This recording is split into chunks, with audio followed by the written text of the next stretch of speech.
As far as the first numerical is concerned, here you can see a piece of wire of resistance R is cut into 5 equal parts. These parts are connected in parallel. If the equivalent resistance of this combination is R dash, then find the ratio R upon R dash. Okay, so these are the options given. So here let's assume this is the original resistance R, and I have divided them in 5 equal parts, R by 5, all of them. Now as per the question, if we join them in parallel, so the total resistance should be this. We'll follow this formula. So let me put the values there. It is R1, R2, R3, R4, R5.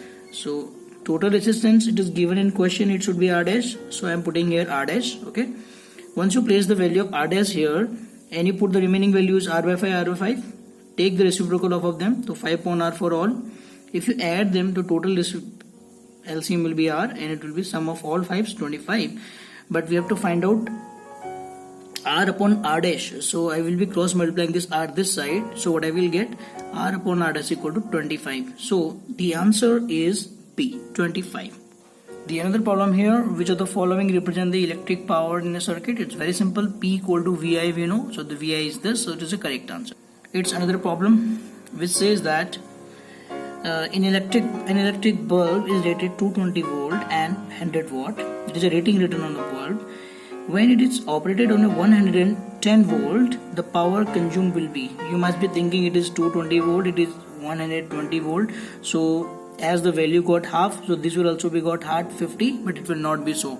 But to make you confused, the option is also given over there. It must be given 50, but it is not correct. Let's see how. See, in both the cases the bulb is same. So means the resistance of the wire filament will be same. So we know P equal to V square upon R. So it means R equal to P square upon P. So in first case, if the resistance is same, means in both the situations the resistance should be same. When? Number one, when 220 volt and when 220 volt and 100 watt. In other case, when we don't know, but the voltage is 110, it should be same. So means V square upon P means in first condition V1 square upon P1 plus V2 square upon P2. They should be same. So let I put the values. In first case, both the values are known, but in second case, the P is unknown. We have to find it out of these options, right? So let I place it.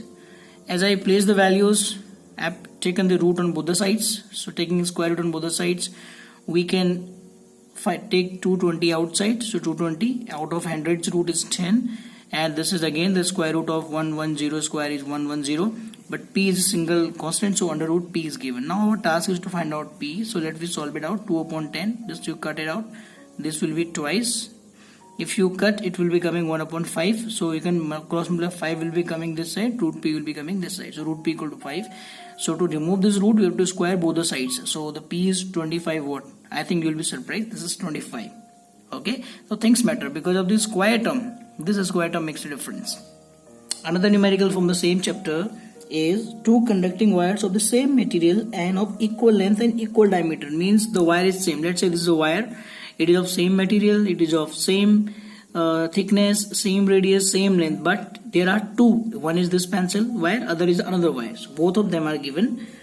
We have to connect them in series and then in parallel in a circuit across some potential difference. We don't know the potential difference also. The ratio of the heat produced in the series and parallel combination would be. So they are the options given. So let the two resistances are R and R, both are same. When we are joining them in series, so R plus R equal to 2R. So the energy consumed as per the formula VIT.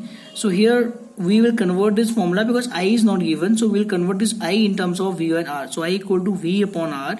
So V will be multiplied with this V. So it will be V square upon R into T. You think T is making problem, but later on it will not be making problem because you have to find out ratio. So in first situation, V square is same, we told. The potential difference is same. So V is same. R place is 2R and T is same. Voltage is same. In series, the voltage remains same. Okay. Because he's saying voltage is same. Okay. Next, we are joining in parallel. So in parallel, we are getting this. The combination of these two will be R into R, R plus R. So R upon 2. So let me put energy consumed formula again. This same formula here, V square, but R will be changed. So R will be here, R by 2. So what we got, 2 is coming up. So this will be 2 V square R oblique into T, right? Now find out series resistance, series potential energy upon parallel energy. So series one was this, equation 1, and parallel one was equation 2. If you cancel it out, you are getting 1 upon 4. Let I explain the cancellation also. V square upon 2r will be same, V square upon 2r. This r will go in numerator, this one, okay. 2 V square t will remain in denominator. Cancelling out the known terms, you are getting 1:4. The option C would be correct.